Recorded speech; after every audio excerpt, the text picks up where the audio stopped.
Siya ba siya dahil kung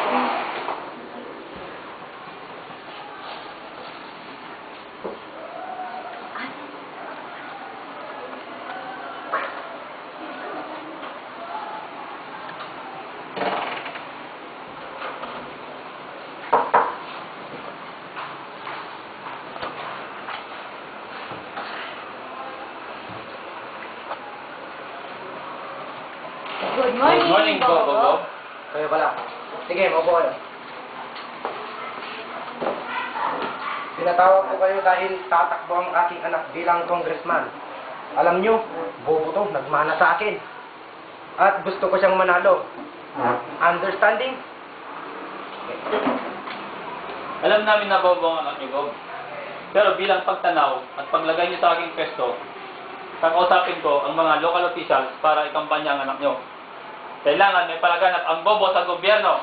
Yan, gusto ko yan. Nako, Bobo. Kahit hindi niya sabihin, sir, ako na ang bahalang mandaya sa eleksyon. Nakahanda na ang mga manufactured election returns sa Kapitolyo. Sigurado na ang panalo ng anak niyong bobo na nagmana sa iyo! Talagang tuta ko kayo habang buhay. Yan. Kung hindi dahil sa akin, wala kayo sa pwesto nyo.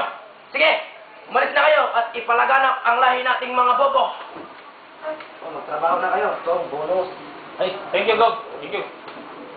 Thank you, Bob. Thank you.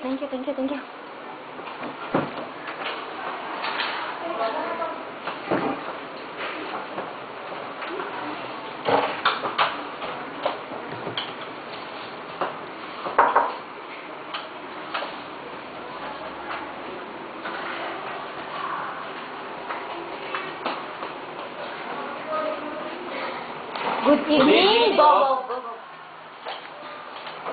Bobo rin kayo talaga, no? Anong good evening? Umaga na. Ang kanyo, good afternoon. Wala talaga kayong good manners and right conduct. Tinatawag niyo daw kami, Gob. Hindi, nag-FB ako. Like nyo? Hay nako, Gob. Hindi po ako mahilig sa FB. Sa BF po ako mahilig. Ka naman eh. Hindi rin po ako mahilig sa FB, sir. Sa BFS ako mahilig. Anong BFS? Vote for sale! Okay, like yan. 5,000 sa'yo, kapitang pati. Go. 2,000? 3,000. Thank you, Bobo, Gob. O ikaw na ang bahala sa barangay nyo. At ikaw naman, Ate Glo, ikaw na ang bahala sa mga ngumo sa lugar nyo. Sir Bobo, Gob, baka makasuhan kami ng electioneering at partisan politics. Huwag kayong mag-alala. Bayad na ang mga BILG, mga omelette na yun. Mga bobo rin naman yun. Kanyo, balato ko yan sa inyo. Kapag nanalo si Kantyaw kay June Meder, dadagdagan ko ang mga balato nyo. At kung hindi, lintik kayo sa akin. Babawiin ko lahat ang mga binigay ko sa inyo. Sir Bobo, Gob, baka po magingay ang iglesia ni Manolo at